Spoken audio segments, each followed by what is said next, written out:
my name's Becky May from Frond Yoga, and today's practice is all about preparing to invert, to go upside down. In yoga, an inversion is when the head is below the heart. So there's many different ways of doing that. Today we're going to build up to the two probably key inversions in yoga. Sarvangasana, the shoulder stand, sometimes called the mother of all postures, and sirsasana, headstand, sometimes called the father or the king of the poses, king of the postures. So two very, very powerful postures on all levels of our being: physical, mental, emotional, spiritual, energetic. A regular practice of inversions is a fantastic thing to bring into your life, but we will do other inversions today that are less dramatic, so there's something for everyone. And at the end I will give you options. If you have a established inversion practice, great, you'll just have time to do your headstand, shoulder stand, and I will also just kind of take you through some alternatives for those who are building up to that. So that's my one caveat with this practice. It's open to all, but you have to take responsibility for your body, for your practice, and you have to be honest and truthful with yourself and listen to your body, listen to what's appropriate, listen to where you're at in your journey, and just enjoy where you're at in your journey. You know, there's this sense that we're always trying to get somewhere else. We want to be in this perceived perfect posture, but it's such a cliche, but yoga is really about the journey. There is really no destination. And we just need to enjoy every step of the way. So if we're still at the stage of opening up and strengthening the upper back and the shoulders and becoming aware of our core, then great, that's where we are. Okay, so take it at your own pace and be honest with yourself. Okay, self-care. So we're going to do shoulder openers, front body openers, core awareness, and just get used to being upside down a little bit as well. So let's begin. Let's just start comfortably seated. So you don't have to be cross-legged, but get yourself into a seated position where the spine feels nice and free and tall. So we can just bring the shoulders up to our ears, send them back and down, and already with getting into shoulder mobility, but we'll get into it a little bit more shortly. And try and keep the shoulders back and down to open the front chest just as we sit here. Hands can be on the knees, you can take a mudra, touch first finger to thumb, you can rest the hands in the lap, one on top of each other, any hand position that's right for you. And we're just going to tune into deep costal or thoracic breath here. So if you know Ujjayi breath, the victorious breath, where we constrict the muscles at the back of the throat, then start to activate Ujjayi breath now. There is a short tutorial on Ujjayi breath in my YouTube channel if you wish to visit that another time. If you don't know Ujjayi breath, just breathing in and out consciously through the nose. Okay, so you can close the eyes. I always like to close the eyes at the start of the practice just to help with pratyahara, which means sense withdrawal. So we're withdrawing our senses from the outer world to the inner world. And we're simply becoming aware of our breathing. We're going to first just drop our awareness into our pelvis and our legs. So have a sense of weightiness dropping down through the lower body. Really kind of feeling like we're giving the skin of the body, the bones of the body to the earth here in the lower body. And then from that supportive foundation, we feel this upward rising through the spine, spaciousness between the vertebrae. You might need to just take the weight forward and maybe backwards a little bit until we find the point, that sweet spot where we feel least effort to hold the spine upright here. Shoulders are still back and down, so the chest is open and we're slightly drawing chin to the chest to lengthen the back of the neck. And then gently take your awareness to below the navel and draw the lower belly back towards the spine. So draw the navel back to the spine. Very subtle activation, not a big effort here, to start to initiate, develop core awareness. Relaxing the hips and the legs, shoulders pressing back and down. And then we're going to, if you haven't already, start to deepen and lengthen the breath. So it's as though as you inhale either Ujjayi or through the nose, we're drawing the breath up from the base of the pelvis, up through the body, and feeling this kind of bellows effect. As on the inhale, the ribs are moving forwards, sideways and backwards as well, all the way up to the collarbones. And then we exhale completely, feeling everything draw back towards the centre line and back down towards the base of the spine. So just doing a few slow, deep breaths like that. bellows breath. We're trying to stabilise the lower belly, so keep that subtle drawing of the navel back to the spine so that it makes it more thoracic breathing, more in the upper chest. So I'll just demonstrate that if we were breathing with the belly would be pumping in and out, but we're stabilising the belly, and instead the rib cage is like bellows.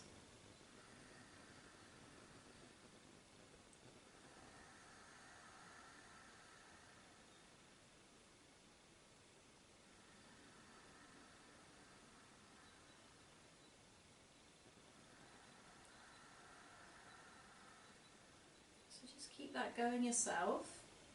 Just really tuning into this expansion of the rib cage on the inhale, feeling the breath move all the way up to lift the collarbones at the top of the inhale. So we're starting to tune into the internal like architecture, bony architecture of the body, the collarbones, the rib cage. And you might also take your awareness to the back body and notice how as you breathe in, not only is the rib cage widening, as the skin stretches, the intercostal muscles stretch, not only are the collarbones lifting, but the shoulder blades are spreading and widening too. So there's this real link between the front body, the back body, the ribs, the collarbones, the shoulder blades, how all this amazing musculoskeletal system works together, and the breath is such a powerful kind of linchpin that holds it all together. So just have this sense of the mighty architecture that you have within you, and how the breath has this intelligence that opens and moves things together, bones gliding across each other, space for everything. Keeping the shoulders relaxed back and down, just a few more rounds, checking in with your belly. Is it still more or less stable, not particularly moving very much, focusing more on the movement in the upper mid-chest. A couple more. Thoracic breathing or costal breathing, the costas are the ribs.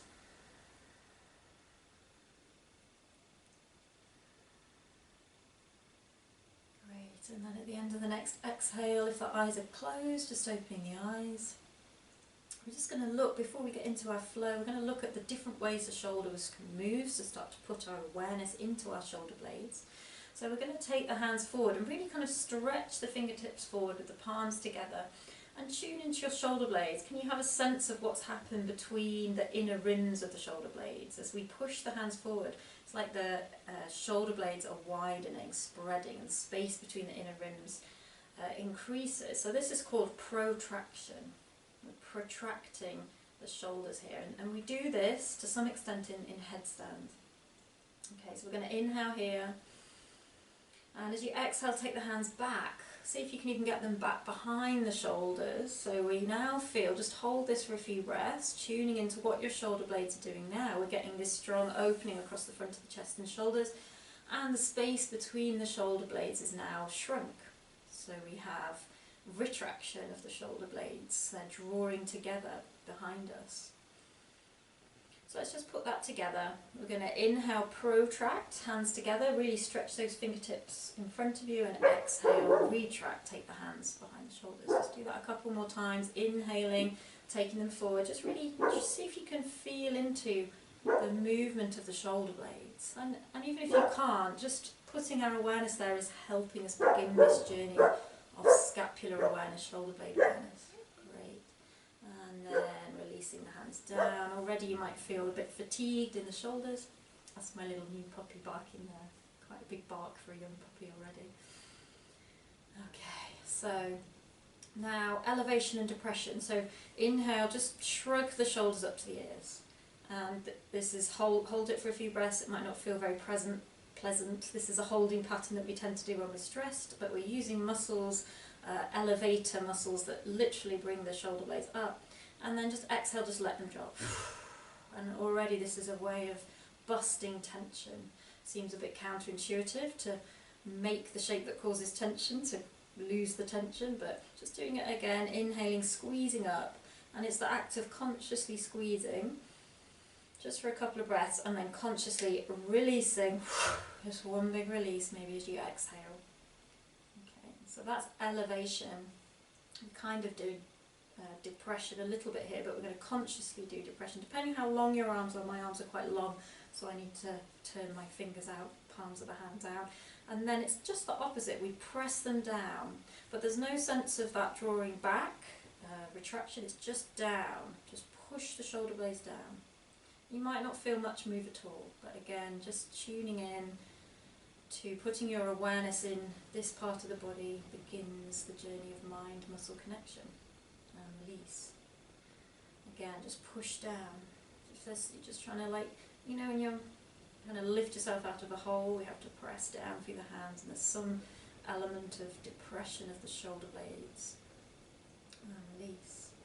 Great. So we've got protraction, retraction, elevation, depression, and there's one more. There's this external rotation. We've already done it. So we bring the shoulders up to the ears. So you have the backs of the hands forward as you bring the shoulders up to the ears, and then we kind of rotate the arms back and down so the palms face forward. So if you tune into this, it's a combination of the retraction and the depression.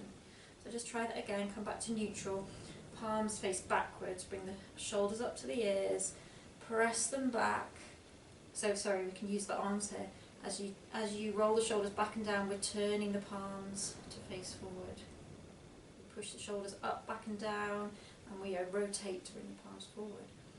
And you may feel this is a strong stretch across the front of the upper chest, so shoulder blades drawing together and down the back.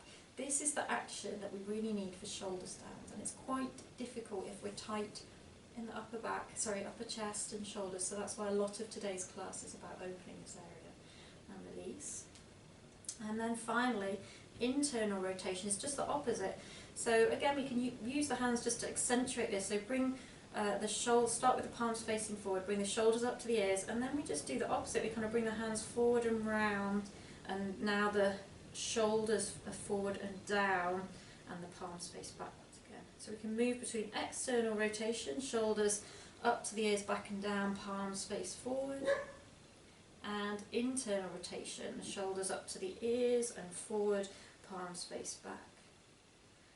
So this combination here in the external rotation of retraction and depression, and here, right now we're elevating the shoulders up to the ears, but then when we complete, there's protraction and depression. Okay, so maybe that was all gobbledygook to you, but at least we've started to tune into all the different ways our shoulder blades can move, and we're starting to explore that range of mobility within the body. Great. So let's come onto our hands and knees when you're ready. And we're just going to cat-cow. We cat-cow a lot with an emphasis in the spine, so we'll just kind of shift the emphasis into the shoulders. So if you inhale, as usual, lift the tailbone, drop the belly, and then shoulders back, look up. Just notice what the shoulders are doing. They're drawing together down the spine. And then exhale, tailbone tucks under. And we're actually going to take a couple of breaths in the cat. So we're going to stretch the skin of the upper back to the ceiling, draw the chin to the chest, find that core awareness, lifting the navel up to the spine, and really just feel like you're busting through some outer tension in the upper back here, stretching the skin, breathing into the upper back. Great, noticing this is protraction, the shoulder blades drawing together, and then again on your next inhale come into the cow, which is more retraction, shoulder blades together and down, looking up. And exhale again, pausing in the cat, just taking maybe a couple of breaths here. Really stretch the skin, draw navel up to the spine, find the core awareness, and just flow now, one breath in each position, cat-cowing. And then see if you can keep this going. Just come back to a neutral spine and see if you can keep that going, but focusing more on just the upper part of the back. I'm sure the lower part will move a little bit, but focus more on cow, dropping the shoulders and the chest down, looking up, and exhaling into cat, just widening the shoulder blades, chin to the chest. So try not to move the tailbone as much, just the upper back. Sorry about my puppy, Lucy. She's not usually this noisy. Somebody must have arrived. Okay, so just shoulder blade movement. It's quite subtle. Okay. And then from here, we're going to tuck the toes, lift the hips and find downward dog. And we've actually just come into our first inversion. Just observe this for yourself. Your head is below your heart here. So downward dog counts as an inversion. If you need to move into this first downward dog, lifting the heels up and down, that's fine. Firming the thighs. Again, find the core awareness. Drawing the navel up to the spine, lifting on the pelvic floor. And then really spread the fingertips, plug the palms into the mat, and have a sense of externally, that external rotation we did in the upper arms. Obviously we can't involve the arms and the hands here, so it's more subtle. But there's a sense of spreading and widening the shoulders away from the ears, and then sending those shoulder blades together and down the spine. Elongating the sideways, keep connected through the hands. So you may or may not get a sense of that external rotation, retraction and depression. But we just have a go at putting our awareness there. Breathing deep. And see if you can just, again, very subtle, retract and protract. So as we retract the shoulder blades, it's almost like the chest is dropping down towards the floor a little bit. We're getting a little bit less in our proper triangular shape here. And as we protract, we widen the shoulder blades out to this sides of the body. So it's almost like tiny cat-cows here in downward dog. Just have a go, see if you can get any kind of shoulder blade mobility here or not. Great. And then from here, we're going to just bring the knees down and bring the chin and the chest down, keeping the hips high. So breathing out, taking the chin and the chest down, and then slip the legs out behind you. I'm going to come to a back bend, so you can be up on the elbows, you can have the hands by the sides with the elbows bent, or if you feel ready, you can come towards more straight arms upward dog. But we're rolling the shoulders up, back and down again, gliding the shoulder blades together down the spine, opening the front of the chest, looking up ever so slightly, and trying to bring the breath all the way up to the collarbones. Relaxing the buttocks, keeping the elbows in. Great preparation work for shoulder stand and headstand. Great, and exhale, lowering down, tuck the toes under, come back to tabletop. Just going to move that out of shot. Okay, so from tabletop we're going to start to build up the fire of our core awareness. So from here, just bring the elbows down. We're going to revisit this shape for the arms and hands. So elbows are underneath the shoulders, forearms are parallel, and spread the fingertips, plug the hands into the mat, and step one foot back first, step the other foot back. We're in forearm plank, trying to keep the shoulders above the elbows. Lift the belly up towards the spine. And you won't be able to see if your hips are high. Often we're kind of in a shallow downward dog here when we want to try and keep the body in line, but just to have a go at dropping the hips, and if it gets harder, that probably means you're more in the right place. Okay, keep the legs super strong, keep rooting and anchoring down through the hands and the forearms and the wrists and the elbows. That's the preparatory work here.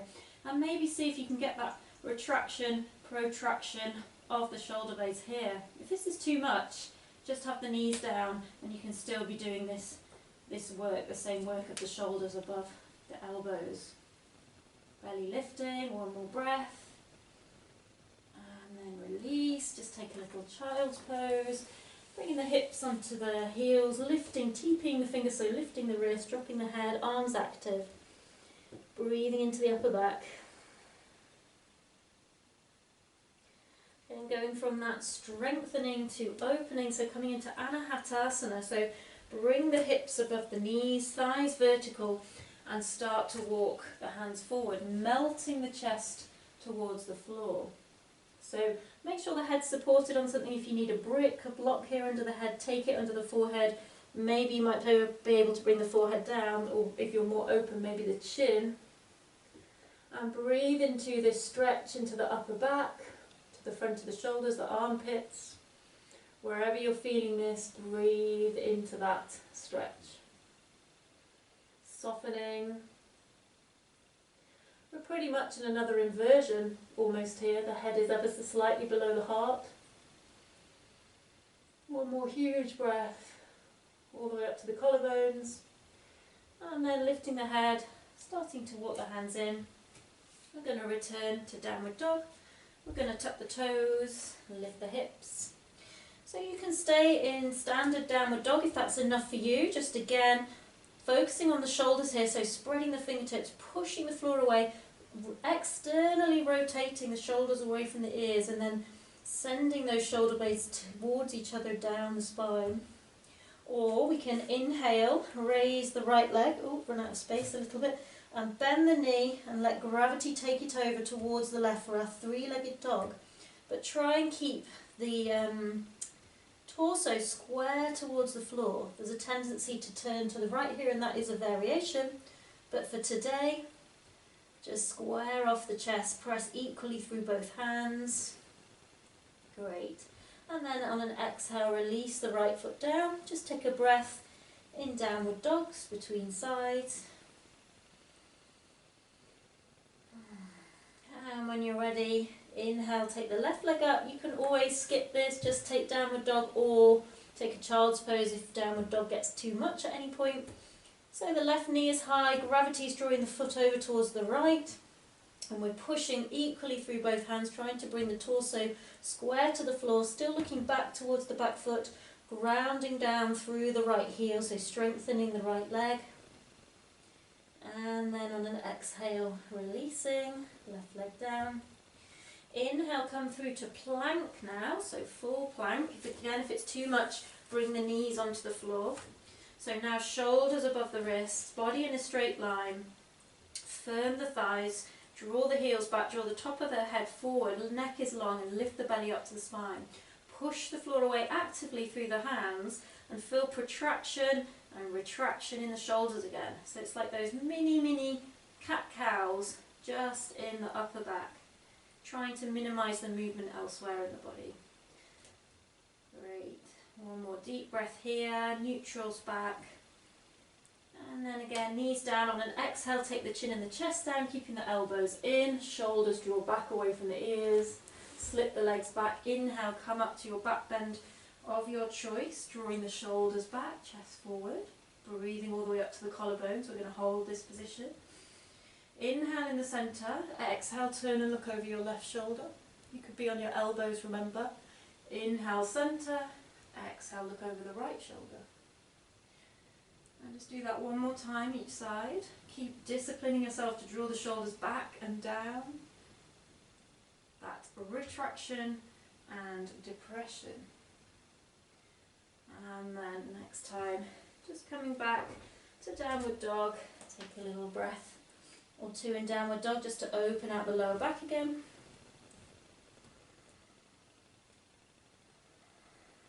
And then from here, we're going to look forward and bring the right foot forward between the hands and bring the left knee down towards the floor, sinking the hips forward and low. So we're in our crescent moon position here. So on the top of the back foot, hips forward and low, and then we inhale, raise the hands. Try not to lift the hips as we do so. Try and keep the upper arms in line with the ears, and if it's okay, you can look up. So notice we're in a real front body opener here, especially opening all the way along that left hip. So breathe into the left hip, breathe into the upper chest, the collarbones, front body opener. You can make this as much of a back bend as you wish. If you're feeling more open, you can maybe start to take the fingertips back a little bit, following the gaze, following the hands with the gaze, keeping the hips low. Great, and then exhale, slowly coming down, just between sides. Bring the right knee to join the left. Inhale here. Exhale, chin in the chest down, hips high. Inhale, come up to our back bend. Exhale, look over the left shoulder. Inhale, centre. Exhale, right shoulder.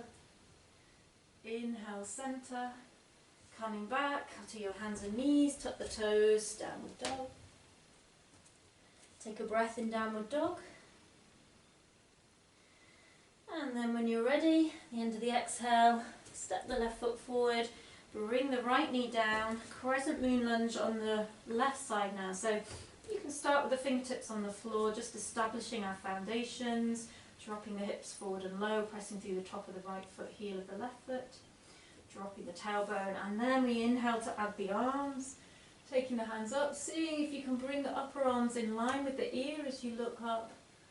So we really open the upper chest, palms pressed together, breathing deep. Take your awareness to your breath, breathe into the front of the right hip, expand the chest with the breath all the way up to the collarbones. Maybe a little bit more of a back bend for the last couple of breaths. And then on your next exhale, release the hands. Bring the left knee to join the right. So you can do this on the knees, or if you want a little bit more fire and core, tuck the toes, find plank. And we're going to inhale here and exhale with the knees on the floor as before, or off as I'm showing here down to chaturanga. And then we inhale into upward dog or any back bend of your choice. And again, we're going to pause. If you're in upward dog, press through the big toes, the top of the toes. And we're going to inhale center, exhale up over the left shoulder. Inhale center, exhale right shoulder. Inhale center, exhale downward dog. Just again, take downward dog, couple of breaths here, relaxing the back of the neck. See if you can tune in again to that external rotation. I don't think you can see that, so I'm kind of neutral here, and then external rotation of the shoulders, sliding those shoulder blades back and down to create more length in the back, more space around the neck and the shoulders and the ears. It's a sense of my shoulder blades drawing down the spine to meet each other. Retraction and depression. Deep breaths into the back. And then at the end of the exhale, we're going to look forward and walk or step the feet to the hands. And we're going to take Padangusthasana, another inversion. Notice where your head is compared to your heart. So for Padangusthasana, the first two fingers and the thumb, take the big toes, so you might need to bend the knees to make that connection. We inhale, lengthen. We exhale, fold, dropping the head. Back of the neck is long. And then see, it's a bit weird because we're upside down. This is the interesting thing about inversions. Everything gets reversed. So we're now going to, even I'm getting confused. Yeah, we're going to depress the shoulders. So we're going to send them down, but because we're upside down, it feels like we're sending them up. So, but basically what you're looking for is, rather than the shoulders hunching around the ears, we push them back up towards the waist, which if we weren't inverted would be down. I think I'm making this more complicated. And we create more space around the ears. So we're kind of in upside down depression. So the neck, sides of the neck feel long. See if you can tune into your core awareness here, drawing the navel up to the spine, lifting on the pelvic floor. Breathing deep. Enjoying the benefits of a less intense inversion.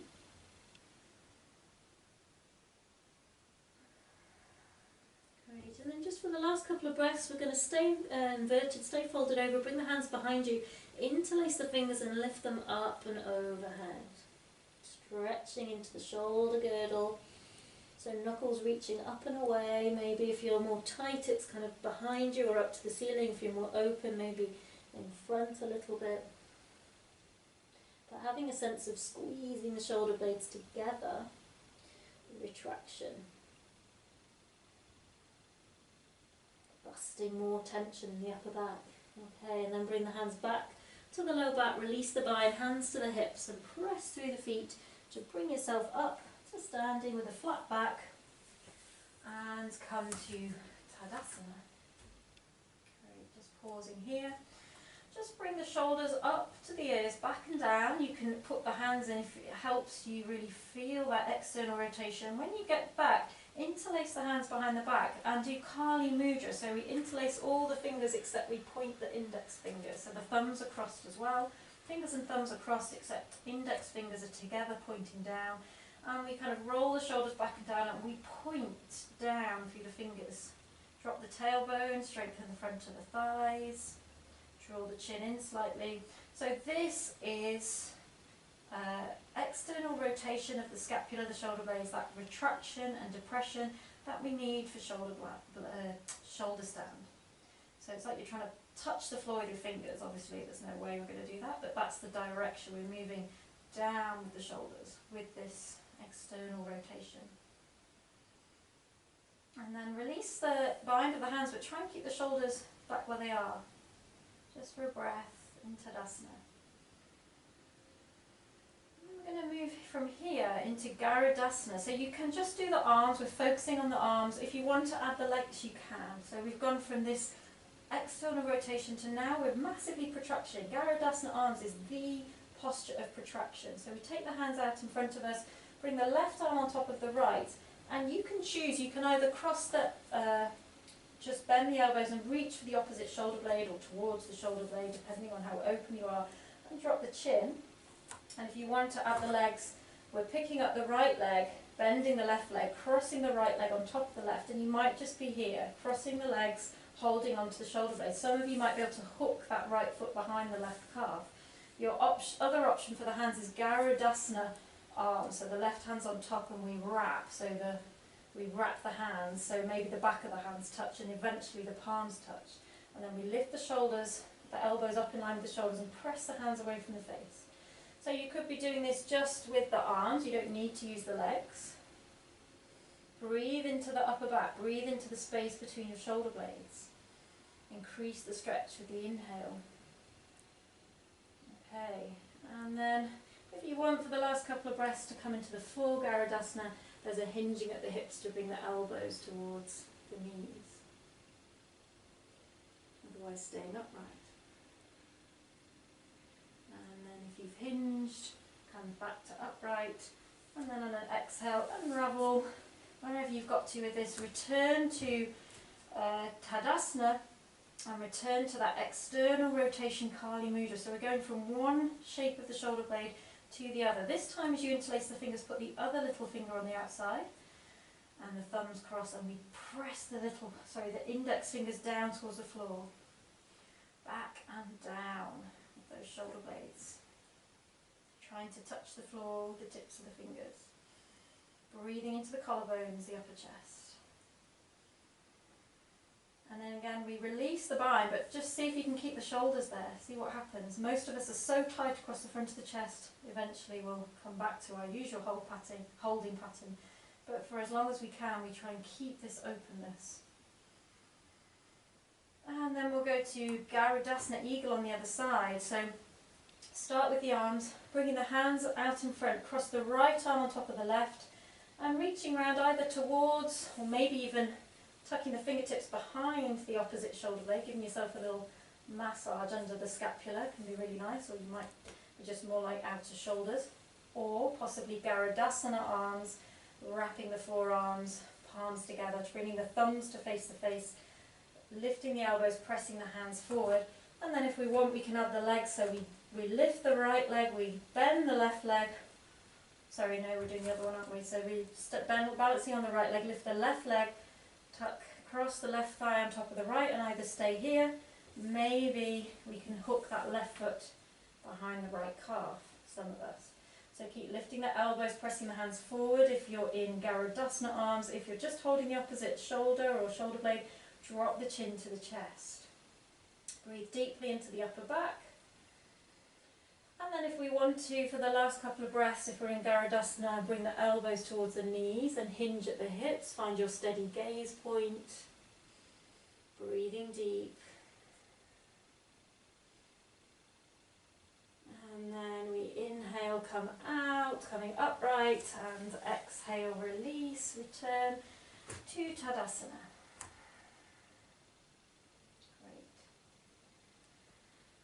And then we're going to move from here to Warrior Two. So we'll keep the right foot forward, we'll step the left foot back, but we'll turn to face the long edge of the mat now. So it's a nice wide stance, and then right foot turns back out to face the front of the mat. Left foot turns in a little bit, but the hips don't move. They'll want to follow the right foot, but keep them facing the long edge of your mat.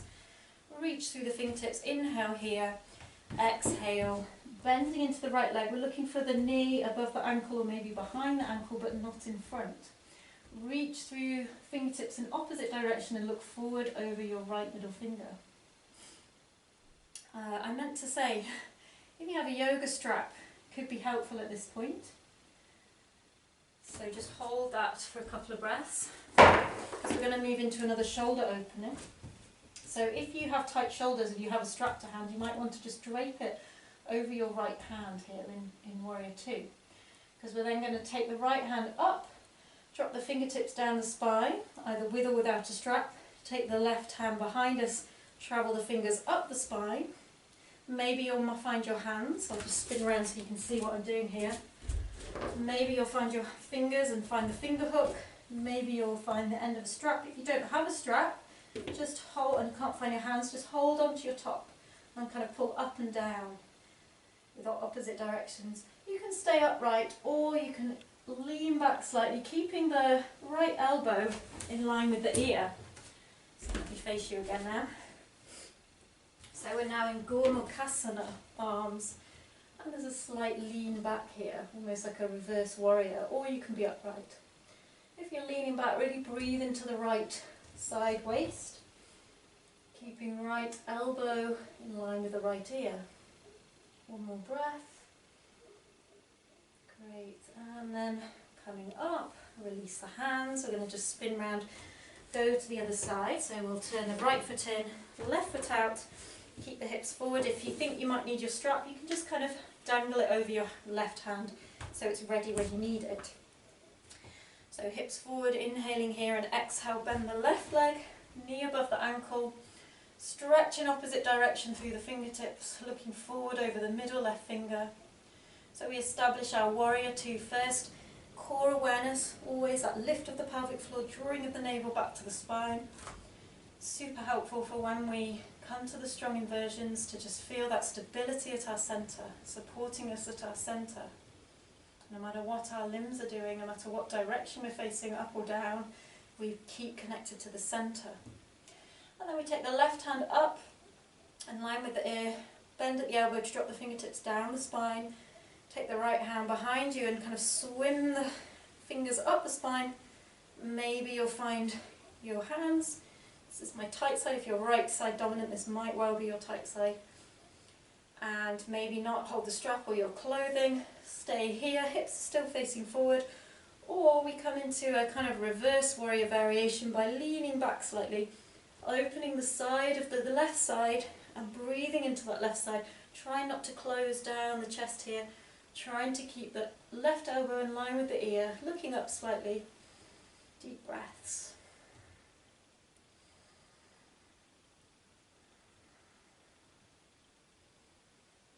And then straightening the left leg, releasing the hand, the strap, and just turning left foot in, walk the feet together, just for a moment, return to Tadasana. You can always do that. Shoulders up to the ears, back and down, maybe interlacing the hands behind the head again, behind the back, and pointing the index fingers down. I love doing this to keep working to open the upper front chest, which, as I say, for most of us is quite closed. Computers, driving, that kind of holding pattern. Okay, so again, we're going to come into a warrior position and work with the shoulder opening. So we're going to cup the right foot forward facing the front of the mat, step the left foot back, nice wide stance, and this time the hips face forward, they face the front foot. Just bring the hands on the hips, drop the tailbone, exhale to bend that right leg. So we're coming into warrior one now. Tailbone drops, navel draws in, pelvic floor lifts, and we press out through the little toe edge of that back foot. So just for a moment we'll inhale, raise the hands and look up, full Virabhadrasana 1, and then we'll exhale into cactus arms. So it's like you're at the gym on that bench press machine, and again we're retracting and depressing the shoulders. So feel that sense of the shoulder blades moving together and down the spine, and the hands kind of end up more or less by the shoulders, maybe even behind the shoulders if we can strongly retract the shoulder blades, and we're really opening the front of the chest here. So look up slightly and breathe into the front of the chest. Great. And then just inhale, stretch up, warrior one, palms together, and then straighten the legs. We're just going to spin on the feet. If you can do this looking up, challenge your balance. So we come all the way around to face the back of the mat, and just take a moment to establish the warrior one legs. You might want to bring the hands back to the hips for this. So we bend the left knee, it's above the ankle or behind, heels more or less in line with each other, right hip drawing forward, drop the tailbone, draw the navel in, press through the little toe edge of that back foot. And inhale, raise the hands, palms together, warrior one, looking up. And then from this full stretch position, really kind of enjoy the journey of the scapula, the shoulder blades, as we exhale into kakasana. So it's like you're resisting your own weight here. So we draw the hands down, feeling the shoulder blades squeeze together and glide together down the spine. Feel how we're opening the front of the chest, the collarbones, lift the upper chest, so breathe into the space behind the heart. Draw your inhales all the way up to your collarbones, upper chest. Great, and then inhale, stretch the hands up again, warrior one, looking up, and exhale, release, come to face the side.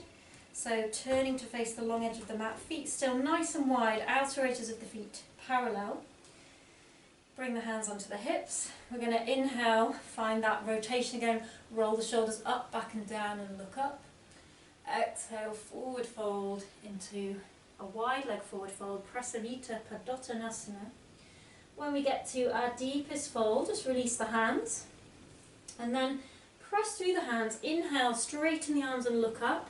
Feel again the sense of the shoulder blades drawing together down the spine. Feel your core awareness.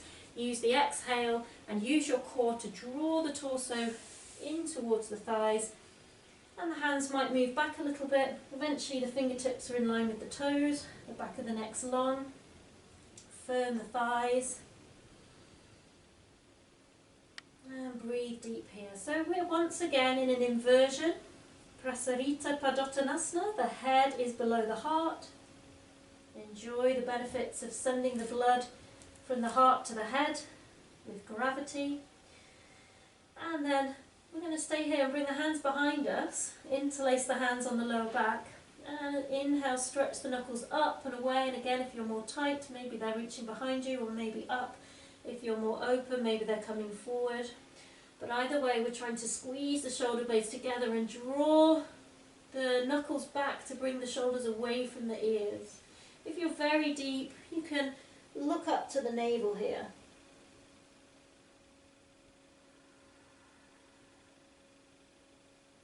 Breathing deep, couple more breaths. And then bring the hands to the lower back, release the bind, hands to the hips, push through the legs, and just come up maybe halfway, so come back onto the hands, come to the torso more or less parallel with the floor. And we're just, before we come up, going to take we're going to walk over towards the left foot and take the right hand to the outside of the left leg. So it might be above the knee, it might be below the knee, it might be the ankle. And we're going to reach the left fingertips, kind of walk them forward. So we're up on the fingertips. And then you pull, wherever you've got on your left foot, you kind of pull slightly. If you're more deep, you might need to bend that right elbow while stretching the left fingertips forward. And we kind of twist and look up underneath our left shoulder. Try not to forget about the right leg. Try not to let that right hip totally slump down. Keep the hips more or less level. Right leg active as well as left leg. Twisting, breathing into the upper back. If you're very open, that right elbow might come down to the mat. And then untwist, look to the front. Just bring the hands underneath the head again and walk over towards the right foot. Take hold of the outside edge of the right foot with the left hand, so either the leg above the knee, below the knee, or maybe the ankle or the foot. Right fingertips just walk out, just in line with the shoulder, creeping them out, pulling on the right leg wherever you have hold of it to twist and look up underneath your right shoulder, underneath your right armpit. Checking in with your left leg, your left foot, your left hip, so try not to totally swing the legs over to the right. Keeping in the centre, find your core awareness, lift the navel up to the spine. Maybe the left elbow comes down if you're very open. Breathe into the shoulder blades here, to the front of the right shoulder, around the armpit, wherever you're feeling it. And then untwist, come back to the centre. So we've been down here for a while. So come up in stages, bring the hands to the hips.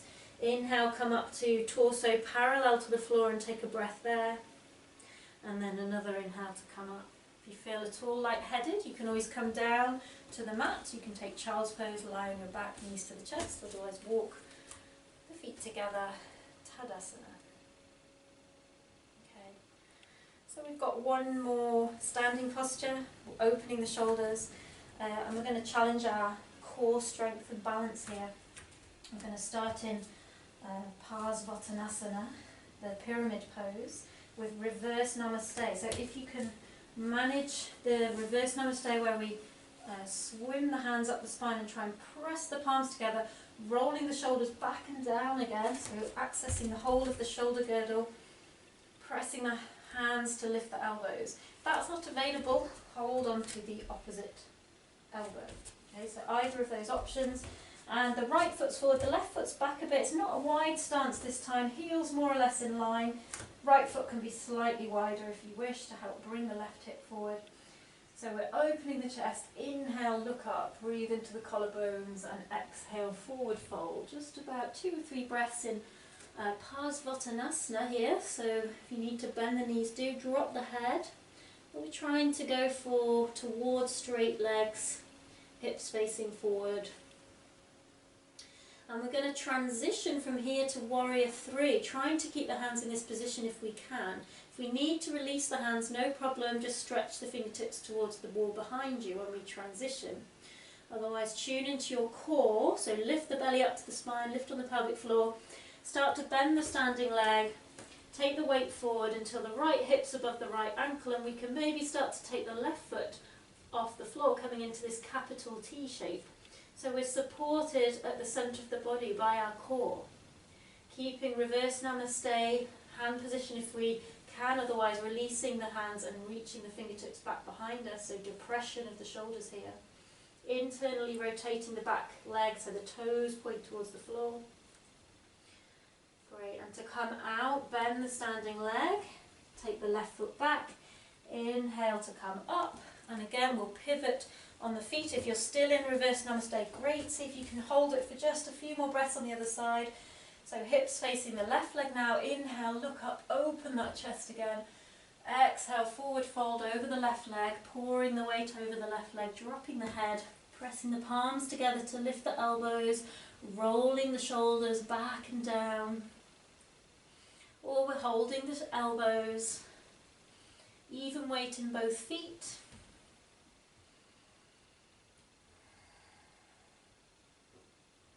Deep breaths. Okay, now prepare to transition before we move, tune into your core. Lift on the pelvic floor, draw the navel to the spine. It really helps to tune in before we move, and then we start to transition the weight forward, so the left hip is above the heel, ankle, and we can start to raise the right leg off the floor. Keep pressing the palms together, rolling the shoulders back and down. Press out through the heel of the back leg, internally rotate the back leg, so the toes point towards the floor, and lift the belly up to the spine. Stabilize at your core, core awareness, and then exhale, lowering down, foot comes down, inhale, pressing up, release, and turn to the front. You might need to just ease the wrists out there, step the feet together. Great. Take a moment. So we're moving closer towards our inversions. So let's just come down to the floor. So we're just going to kneel down. If kneeling's not appropriate for you, cross-legged, legs out in front of you, it doesn't really matter. Just take a moment here in your chosen seated position, kneeling if possible. I'm just going to interlace the hands, press the palms away, so press the skin of the palms away. Inhale, take the hands up. So upper arms in line with the ears, dropping down through the pelvis, down through the tailbone, stretching up through the skin of the palms, and see if you can depress the shoulders, draw the shoulders down away from the ears without losing the length in the sides of the body. Breathing deep. So we've done a lot of shoulder opening work. Just going to finish with a little bit of shoulder strengthening work, a little bit of more of a back bend, a front opener, and then finally an inversion. So just hold this position, a couple more breaths, deep breaths, depressing the shoulders as we stretch up through the hands and drop down through the pelvis. And practice that deep thoracic costal breathing again, stabilising the lower belly.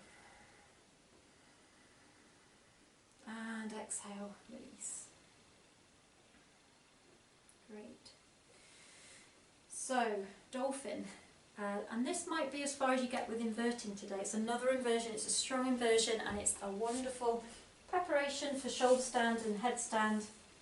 So when we come to do shoulder stand and headstand, you could just repeat dolphin again. It opens and strengthens the upper back and shoulders. But we're going to do dolphin as if we were doing headstand arms. So for headstand arms, how I practice and teach it is to find the correct width for the elbows. You take a firm grasp with your upper arm. So you're not just touching, you're firmly grasping the opposite upper arm. And then we take the elbows down onto the floor with that firm grasp. We let go of the arms, but we don't move the elbows. So if we're tight in the upper back, the elbows are going to want to spread, but we try and as best we can discipline the elbows to stay there. The other thing we're going to try and do is keep the elbows underneath the shoulders. The shoulders are going to want to come forward. And we keep trying to press them back so they stay above the elbows.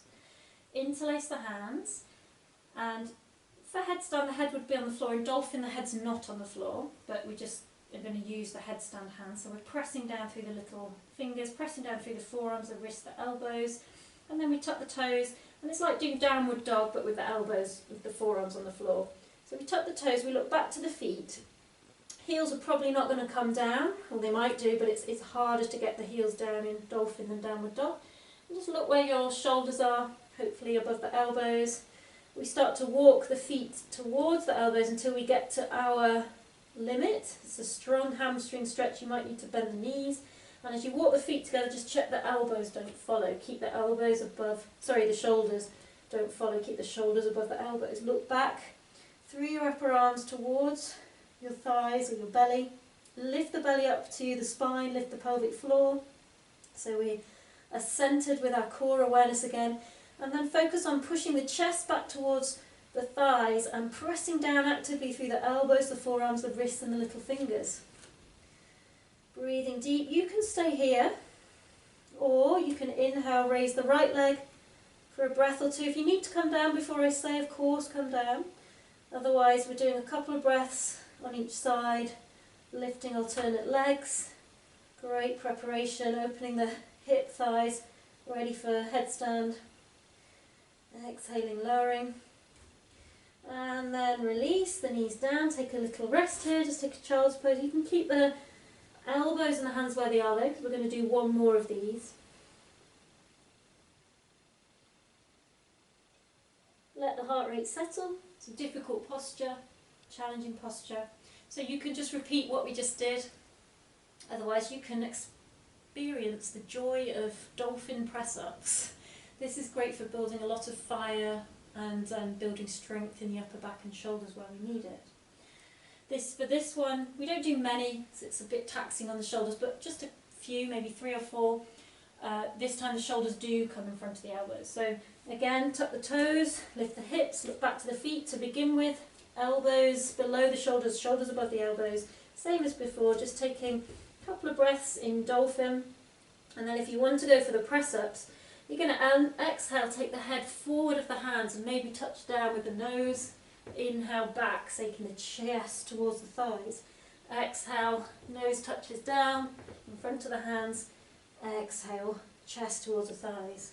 3 or 4 or 5, no more than that needed. If the shoulders start to really tax, then just stop. And then when you've done, just again, take rest and maybe take a full balasana this time. Hands towards the feet, letting the shoulders just flop forward.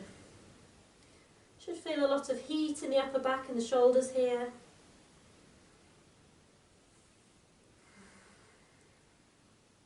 Great. And then slowly coming up, we're going to just finish with a couple of front opening positions. So we'll come up to a high kneel here. If you want to totally fold your mat in half, and just kneel on a double thickness if it's uncomfortable for you like this, and that's an option. Okay, so we're going to move towards Ustrasana. We're going to do 2 of these. We'll all do the modification the first time and you can repeat that the second time. Those who with that self-care, self-honesty want to go for the full posture can on the second one. So for the first one, just hold, my thumbs are either side of my sacrum. You can have the thumbs tucked the same way as the rest of the fingers. But the fingers over all of the fingers and thumb, or just the forefingers around by the hip bones. And again, we externally, so we bring the shoulders up to the ears, back and down, squeezing the shoulder blades together, pushing them down the chest, and we're using the hands to kind of drop the tailbone, drop the sacrum here. And then we squeeze the inner elbows towards each other, and we're grounding down through the shins and the knees and feeling this rebound extension energy up through the legs, the spine, out the top of the head. And we start to push the hips forward ever so slightly to begin with, dropping the tailbone and focusing more on extension and lift of the chest up towards the ceiling. So we're not just collapsing, it's extension, and we're drawing the shoulders back, we're squeezing the inner elbows towards each other, pushing down through the sacrum, through the heel of the hands, and breathe here. You can keep the chin tucked in for this one, or look slightly up. So focus on the breath, up into the collarbones, into the upper chest, breathing into the space behind the heart. Doesn't need to be a deep fold at all. Focus on the shoulders back, inner elbows towards each other. One more breath if you can. And then inhale to come up to vertical. Exhale, release the hands. If you need to move the shoulders, do. And just see how you're feeling. You can repeat that. Otherwise we can do Uttanasana either with the toes tucked, which makes it a little bit easier to find the heels, or full position, tops of the feet on the floor. Same principle, so either just go ahead, do the first one, otherwise same principle for Uttanasana. We're dropping the tailbone, feel how this already opens the hips and thighs. Bring the shoulders up to the ears, back and down, but this time they kind of just dangle, and you have to kind of start to lean back. It uses the abdominals muscles a little bit until we find the heels with the hands, and then we start to press the hips forward, and then rotating those shoulder blades towards each other down the spine. You can keep the chin tucked in or the full posture. We look back, and you can close the palms of the hands to the soles of the feet, but you're pressing down through the hands to lift the chest up, to take the hips forward, grounding down through the knees and the feet. Opening the throat, breathing into the upper chest, breathing into the space behind the heart. When we come up, we lead with the hips, the head comes up last, and then exhale, coming down to kneel.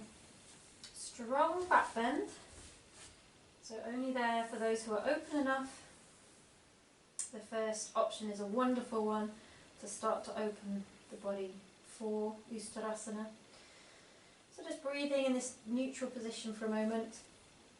Counter posture, instead of child's pose with the head in front of the knees, we're going to try and direct the forehead to the knees. So you might not get there, but that's the direction. So you take your hands back towards the feet and bring the chin towards the chest, and it's like you're just pouring the weight down through the head, keeping the chin to the chest for as long as we can.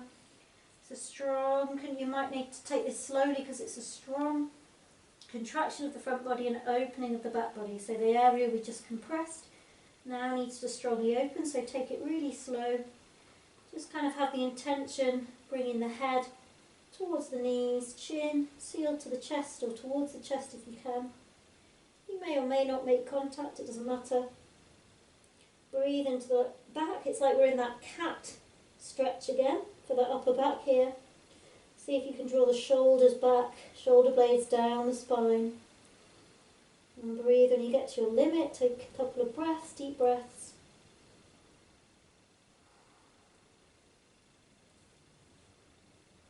And then inhale, slowly coming back up. Lifting the head last. That was a slight back twist. Just twist to the right, to the left, right hand on the left leg, look towards the left shoulder. Just a couple of breaths each side, just ever so gentle.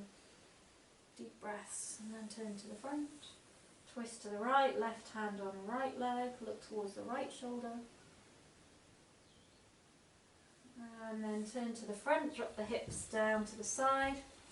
Our final posture before the inversions is bridge, Setu Bandhasana, or possibly, if you feel very open, Urdhva Dhanurasana, but I'm just going to teach Setu Bandhasana here. So we bring the heels to the buttocks, palms down either side of the feet, and we press through the feet and the hands to lift the hips.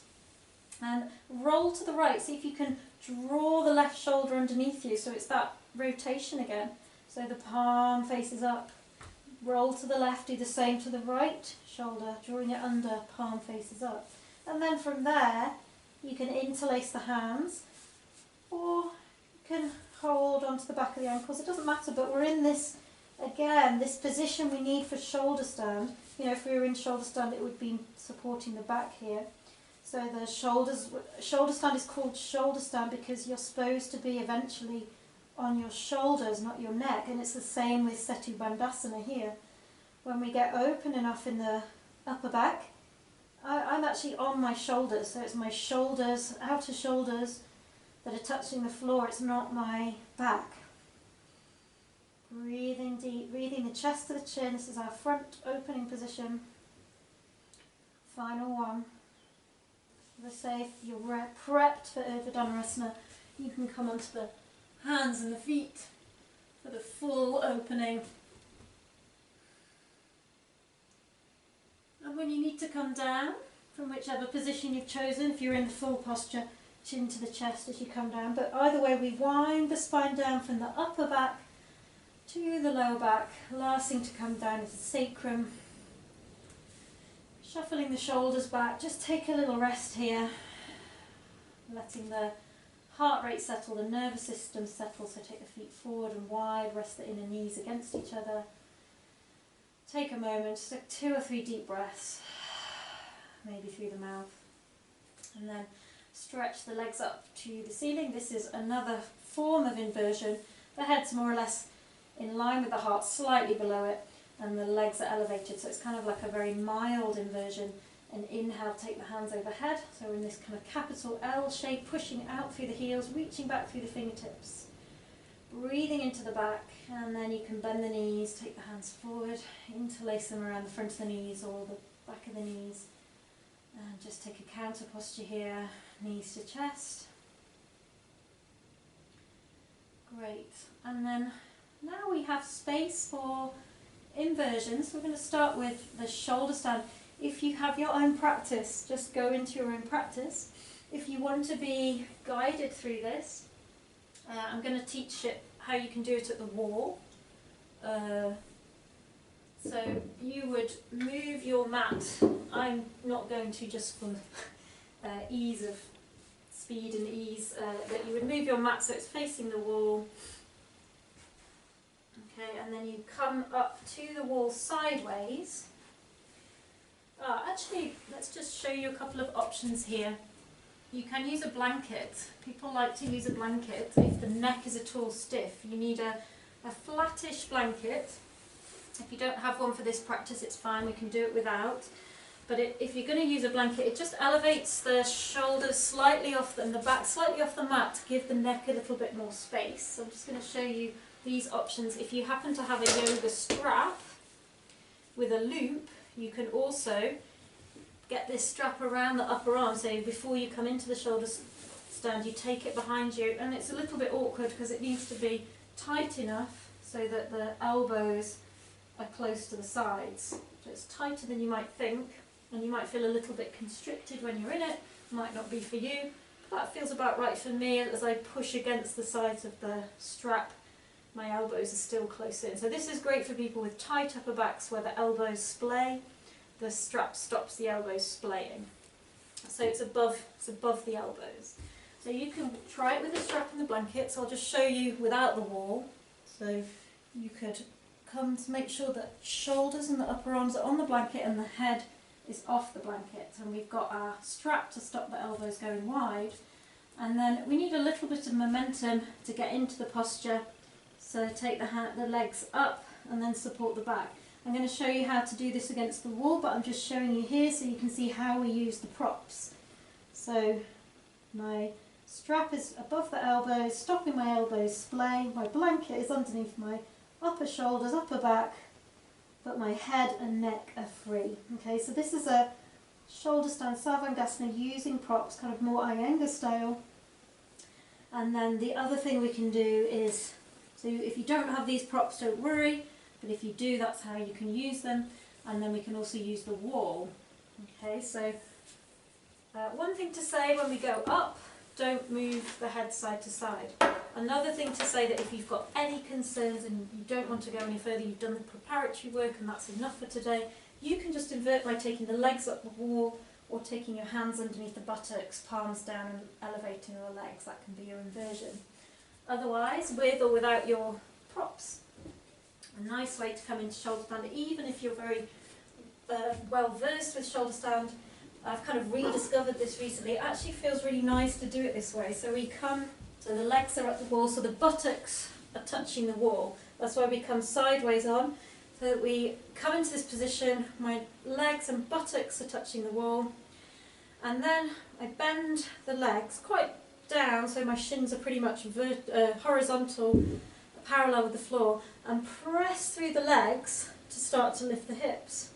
And you'll start to walk the feet up the floor. It's a really nice way to come into shoulder stand. It's a really nice way to work with stacking, coming into alignment, stacking the hips above the shoulders. And then we've got space to, like we did in the bridge, roll to one side and externally rotate and bring that palm up, arm underneath you, roll to the right, do the same with the other one, so the elbows are close in.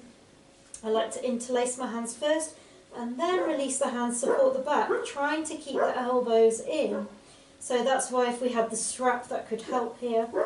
And it's a really nice way to get the alignment. So even, I love shoulder stand without the wall, but here I can just start to really feel this space. And then you can experiment with lifting one leg. So this is a nice, if you're not confident about doing it in the middle of the room, start to get the alignment and whilst feeling the support from the wall. And then you might at some point feel safe to bring both legs up, knowing that the wall's there to support you if you feel at all uncertain at any point. But you're doing a freestanding shoulder stand. So this is an option. And I encourage you to try it, even if you are confident in the middle of the room, because eventually you can be freestanding anyway, it's just a different way in. So when we take our shoulder stand, you're looking to take at least 10 breaths if you can. So holding it wherever you are with this, or you could just have the legs up the wall. When you're ready to come out, if you've done it at the wall, you just come out the way you went in, you just take the feet back to the wall, start to walk the feet back down the wall until the hips come back down. And just to come out, bring the knees to the chest and roll to one side. So if you're not already out, we're starting to think about coming out. So if you're at the wall, take the feet to the wall, walk them down the wall, bring the knees to the chest, roll to one side, and just slowly bring yourself back to seated. So we're all coming out of shoulder stand. If you want longer, you can always pause the video, do your own thing for a bit longer. But make sure when you've finished your practice that we take Matyasana. So every inversion needs a counter posture. In the shoulder stand, we really contract the front of the neck, stretch the back. So we do the opposite here with Matyasana. So we're just going to extend the legs out in front of us, bring the hands to the outer hips, elbows in. Press through the elbows, lift the chest. So we're arching the back, lifting the space behind the heart, dropping the head back, exposing the throat. So we're doing the opposite with the neck, and breathe into the front of the throat, into the upper chest. If you're more open, you can walk the elbows out, come onto the top of the head, bring the hands to the front of the thighs, and draw the shoulders down. Optional, otherwise keep on the elbows. Okay, so if you took the elbows off the floor, everybody bring the elbows back down, push through the elbows, bring the chin to the chest, slowly lie down on the mat. Just integrate shoulder stand, noticing how it felt today after the kind of focused preparatory class, maybe a little bit more open than normal. And then we're going to move into headstand or preparation for headstand. So in your own time, slowly come up. You might want to roll onto your side first. And we're going to come onto our knees. And remember, listen to your body, be truthful with where you're at on your journey. And if another, what we can do here, again, if you have your own practice now, just go into your headstand practice. But a great preparation for those who aren't quite ready to take the feet off the floor is to just do the dolphin but with the head on the floor. So again, as a reminder, take a meaty hold of the outside of your upper arm and bring the elbows down. That's how wide the elbows need to be for this version of sirsasana. Release the hands but keep the elbows where they are. Interlace the hands. So it's exactly the same as the dolphin, but this time you kind of open the hands a little bit, because the headstand we put the top of the head just in the space behind the hands, so it's like we're cradling the back of the head with the hands. So you can do dolphin with the head on the floor. So we tuck the toes, lift the hips, exactly the same. Try to keep the shoulders above the elbows, and then the journey is to start to walk the feet towards the elbows. If we're tight in the lower back, this is the part that's going to take us a while to open the body. Because eventually, if we're tight in the lower back, our feet are going to be back here. And that's just where we're at. We're working at over time opening the back.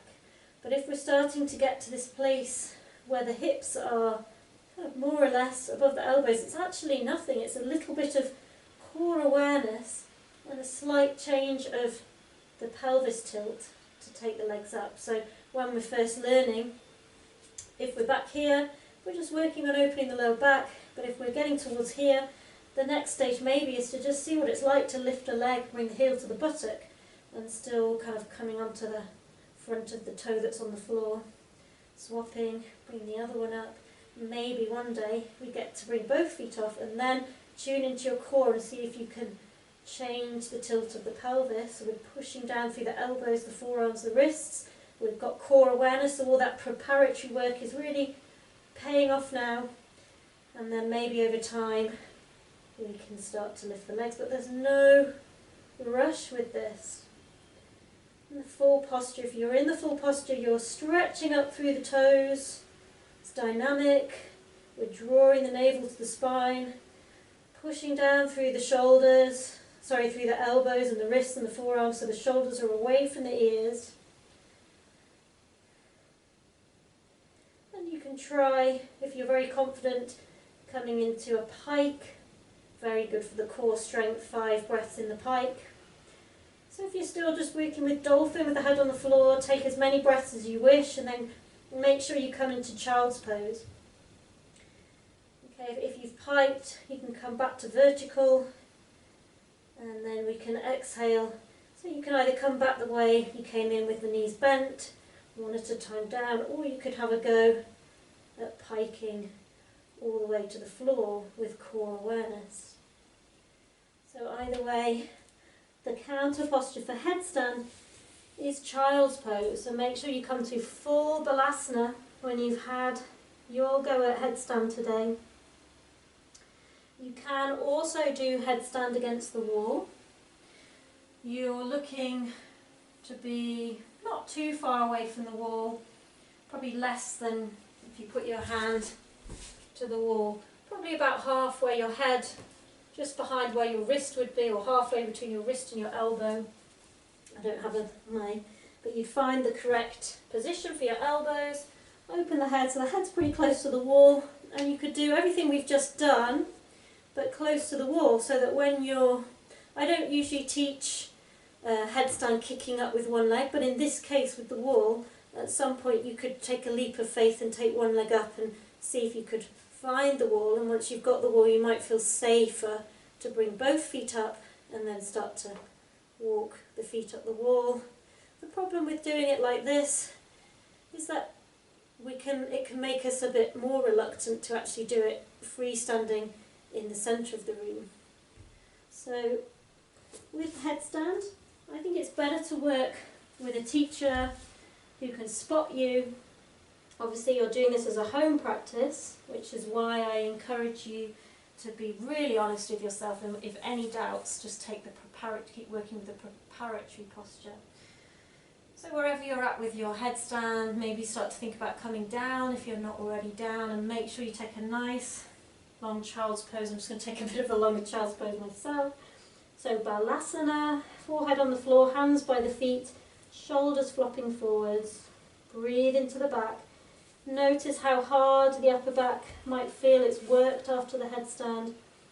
I always feel this real sense of having worked hard and tension releasing. So breathe into the upper back in your child's pose. You're looking to take at least 5 to 10 breaths in child's pose.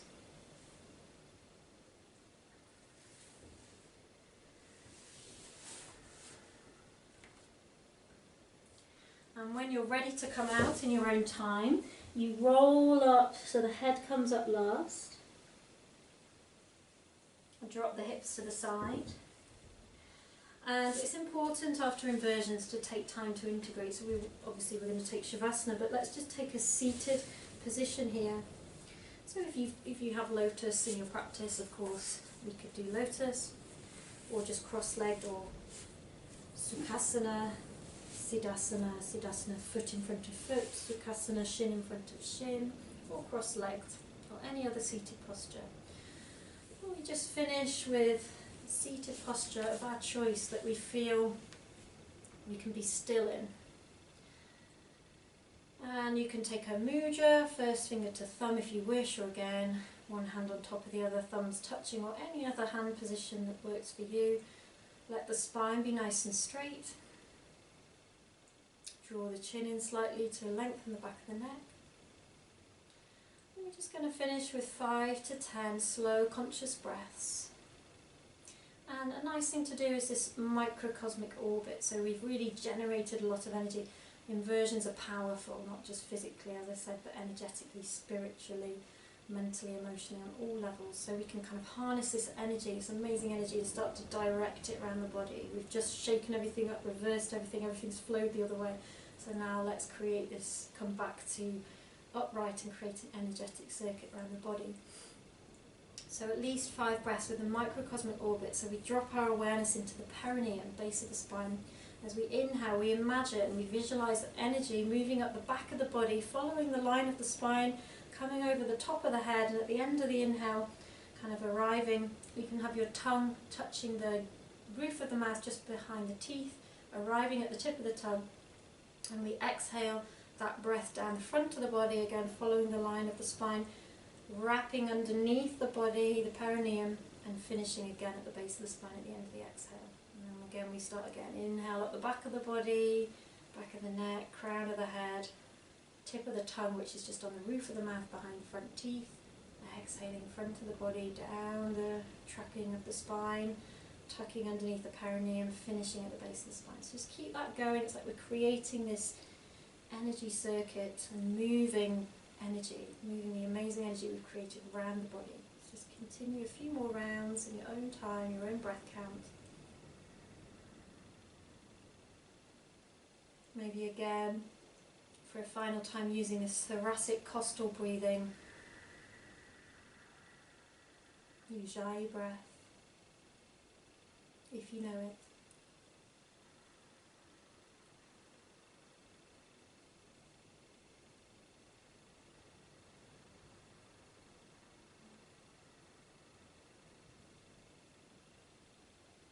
So generate the energy, now we harness and direct it.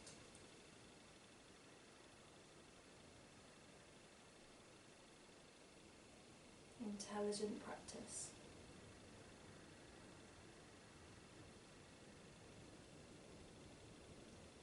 And just when you reach the end of your next exhale, in your own time, we're going to come down for our final integration posture, Shavasana. So come to lie on your back.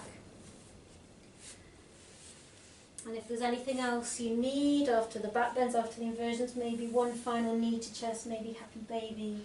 If there's anything you need, just take it now. But just find your way eventually into Shavasana. Feet flopping out to the side, just slightly wider than the hips, arms away from the side, palms up.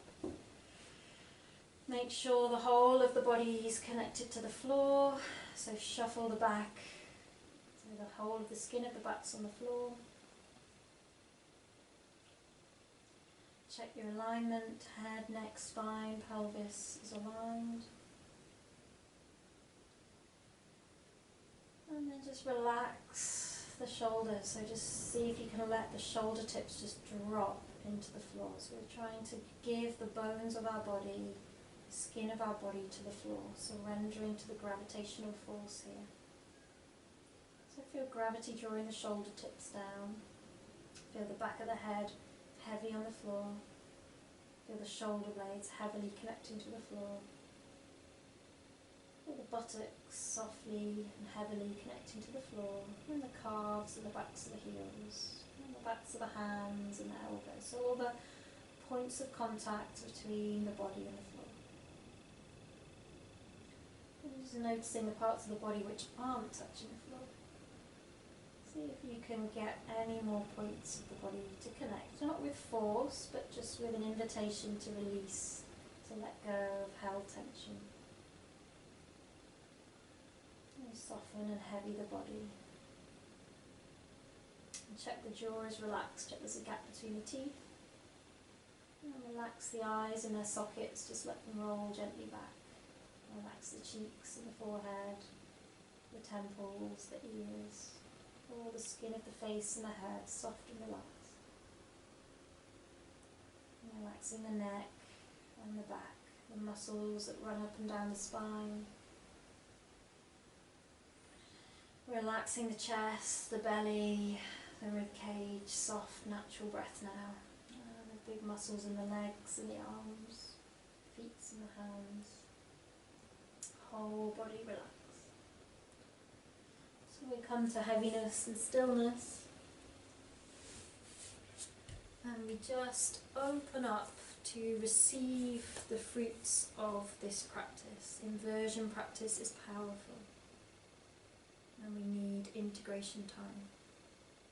We need to open up to receive the benefits. Understanding that not all of these benefits may be tangible at this stage. There's clear, tangible physical benefits, but there's all kinds of other stuff going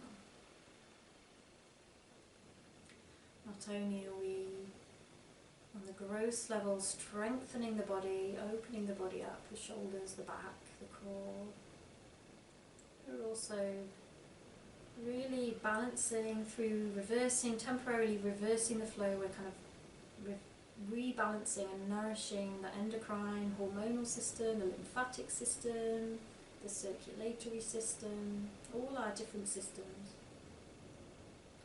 And on a more subtle level, yet we're also reversing the flow of energy, of prana, through our nadis, our energy channels, which again rebalances and nourishes our whole energetic body.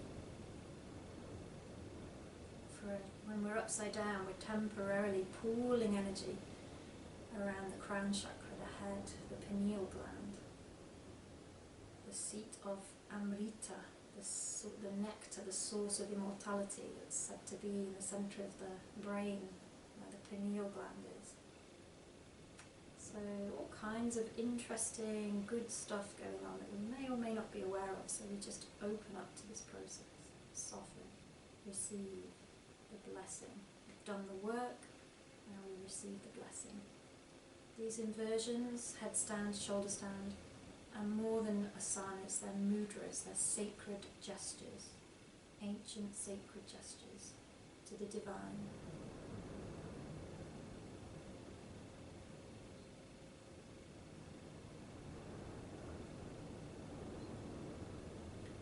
So just becoming aware again of your breathing.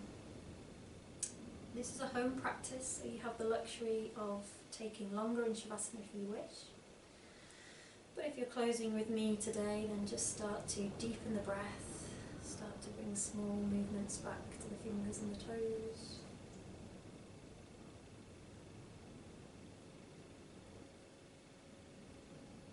Taking any deeper stretches that you might wish for, arms overhead, reaching into the fingers and the toes and the heels, knees to chest. Maybe a little rock side to side, but in your own time, slowly coming back to seated.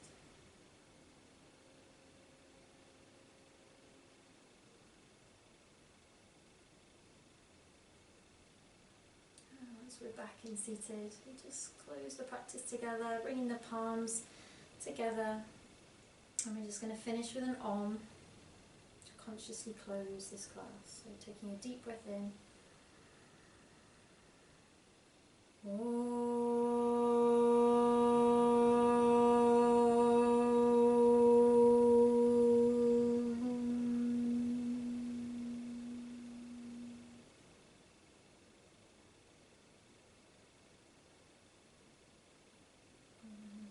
eyes are closed, and you're ready, opening the eyes again, coming back to the world anew, a different person. Namaste.